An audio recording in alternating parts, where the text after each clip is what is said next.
Hey guys, DMS here. Today I have for you these, the HarmonicDyne ZEUS. Let's check them out.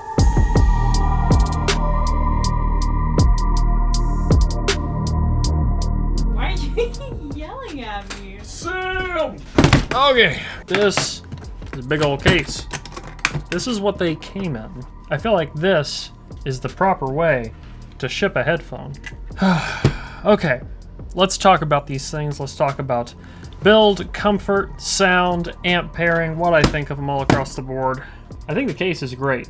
I think that it is not common for a headphone of this price range to come with a case like this, but I'm gonna set it on the floor and compare it to our old friend here, the HarmonicDyne Helios, which I have back in to compare to this. Build-wise, there's not many differences, to be honest. The cable is a little bit different. At first glance, you'd think, wow, this is a nice cable, and it does have nice connectors on it. It's nice and thick, but I've had trouble with these screws right here coming out and this cable coming out of here. So that's a little bit of a pain. It's just the ground that's disconnecting, but you know, it's a 3.5 millimeter.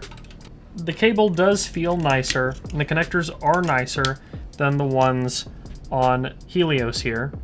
So side-by-side comparison between Helios and ZEUS. The ZEUS is a better connector, but this thing, if your screw is loose, that's going to be a problem. Luckily, it's 3.5, so it's not particularly hard to replace. This does help with the premium feel, though. The pads, they feel basically the same. I don't know if they're the same, but they feel pretty much the exact same. Here, I'll put it up here so you can look at it. They look and feel pretty much identical. You take the pads off and they look really, really similar. These have an angled driver just like the Helios. And yet somehow this beryllium driver in the ZEUS sounds completely different from the setup here in the HarmonicDyne Helios. Comfort, if you haven't seen my video on the Helios, I will do a quick summary here. Comfort's not bad, it's not incredible. This does a pretty good job. I can wear them for a pretty long time, gaming and listening to music and all kinds of things. Comfort's not bad.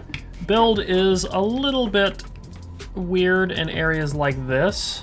I don't know entirely about how long this particular mechanism is going to last. It doesn't feel flimsy. In fact, it feels more flimsy on the Helios than it does on the ZEUS, even though I'm positive that they're the same headband. This might just be a better bend part than this one. That could just be the case. This could just be a headband that came out with tighter tolerances. But overall, they're basically the same headband, all things considered, same cups.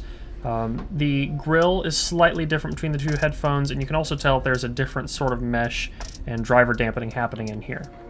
So build, not incredible, but comfort is fine. Cable is okay, but these are little things. What I really care about here is sound, and how they're going to compare to these, because these, I said, sounded like a miniature version of an HD800 with all of its flaws included. Kind of peaky treble and a bit of weird recess going on. The ZEUS has everything I liked about the Helios without any of its flaws. Well, I can't say without any. The treble does get a little bit sharp sometimes, not quite as often. I feel like the treble is a lot more controlled on the ZEUS, but sometimes you will get a track where it kind of peaks out, but I feel like that's generally on more compressed and poorly mixed songs, or something with a very bright vocal. But comparatively, everybody knows the album Rumors by Fleetwood Mac. That's a pretty, I would say, brighter mixed album, and on these it didn't sound bright, because I feel like that's a pretty well mixed album. So comparatively, I wouldn't necessarily say that it's just bright songs that sound bright on these. I'd say it's probably the more poorly mixed tracks that sound bright on these, because things like that sounded great. This is a headphone that I elected not to measure, and if enough people want, sure, I'll go back and I will make measurements of this and I will post them. I wanted to take this entirely from a subjective angle, because this is not at all marketed to be a studio headphone. It's not marketed at all to be a reference headphone. It's just meant to be an enjoyable headphone, and I'd like to evaluate it from that perspective. And honestly, all things considered, aside from the fact that this is holding onto my dog hair like a magnet, I have loved this thing. Absolutely loved it.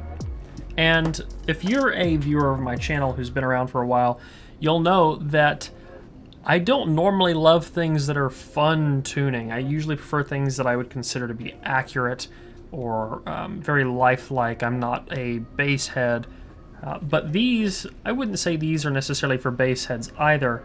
but it is a fun sounding headphone. It's more enjoyable. It's certainly more subjectivist than objectivist. So let's talk about that. Bass is pretty well extended on these, but it is not very elevated sounding. It does have pretty great impact. The bass is fast, the bass hits pretty hard, but it's not hard as in loud. It's more hard as in you can feel the impact of it, but it's not particularly overpowering compared to the rest of the mix. So these aren't going to be thumping your head off, but the bass does feel satisfying and tactile is a good way to put it. Moving up through the low mid range, it is a little bit warm. There is a hair of warmth in there, and if I was to kind of level out how I think it sounds without measuring, I feel like it sort of starts somewhere down here in the bass and kind of has a little bit of a bump right in here. That's not too heavy, but I feel like there's a little bit of a bump somewhere in there. And then I feel like it probably levels, and then we probably see a little bit of a dip somewhere in like the 1 or 2 kilohertz range.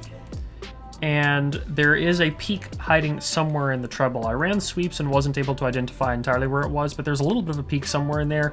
Kind of like the classic aggressive treble sound that we get out of beryllium drivers. In this specific instance, I would say that it's not really an aggressively tuned headphone, but it sounds dynamically aggressive. In the sense that it is often very controlled, but you have this sound of potential energy. You feel like at any moment it might pop out and unleash some crazy sound on you. And that's not a bad thing. The dynamics of this are very good, and I found this sort of dynamically aggressive sound to be very pleasing and, like I said, exciting. The biggest things this headphone does well are its soundstage and imaging. Soundstage wise, I compare these to a mini HD800. It's not as big in soundstage as an HD800, but it is much bigger than the vast majority of headphones, including a lot of headphones that I love. This has bigger soundstage than an Argon, than the 660S, the DT8600 ohm, the DT1990, the Focal LX, LCD2 Classic. We're talking a lot of soundstage. And with imaging that seems to outperform all of those as well. This is one of the best imaging headphones that I've heard. I really liked the imaging on the Tiger 300R. I still love that. This does take that directional imaging a step further, and for those who don't know exactly, directional imaging and imaging in general is the ability to accurately determine the direction a sound is coming from. There is a song that I have listened to a few times that has one specific part in the chorus of it, where you hear a vocal 4 times, and it just kind of vaguely sounds like it's happening 4 times back and forth. But when I put it on these, you can hear the vocal goes here, here, here, here. Spot on, like you have just a direct line of sight to exactly where the singer is each time they move, and it's crystal clear and obvious where they're coming from. And for that, I've actually really enjoyed using these for gaming. I've been playing Cyberpunk 2077, which has an incredible sound engine. The sound design in that game, aside from how buggy the game itself is, the sound design in that game is out of this world, and these headphones absolutely bring it to life. Most of my experience in that game has been on these headphones. I've swapped around to other things, but I always find myself coming right back to them. And the best part is that with that incredible soundstage and with that excellent imaging, they have the detail to back it up. This is probably in the detail range of, I would say, $400 to $500 headphones. I would put these detail-wise right up there with the Sundara and the DT1990. And while I wouldn't mix on these, they are a headphone that I have enjoyed so much. And the best way that I can describe them with that kind of shimmering beryllium driver treble and the slightly warm low end to this big soundstage and the great imaging is that these sound like a concert hall. They sound like a concert hall on my head. If I play anything that was recorded live, anything that is strings or any sort of symphony, these absolutely sound like I am sitting in an audience. And that is really impressive. It's a specific sound trait that's hard to quantify, that we don't have a number on paper scale to measure how lifelike and how much something can recreate a sense of realistic space. But these do that effortlessly, and while retaining that aggressive dynamic sound that I was talking about in the beginning of this video. It really is everything that I wanted out of the Helios but better in the ZEUS. Now, amplification. These are very easy to drive. I've plugged them up to a number of solid-state amps. I've powered them off of my laptop. They do best with some sort of an amplifier. Something like an L30 is going to do just fine, but to be honest, even though this amp doesn't really have the juice to drive them hard, at low to medium volumes, I've really enjoyed them on the Dark Voice.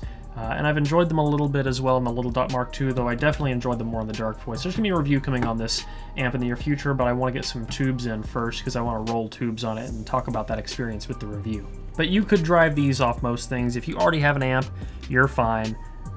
They are relatively transparent to the sound of the amp, so some amps would sound brighter with these, some would sound darker.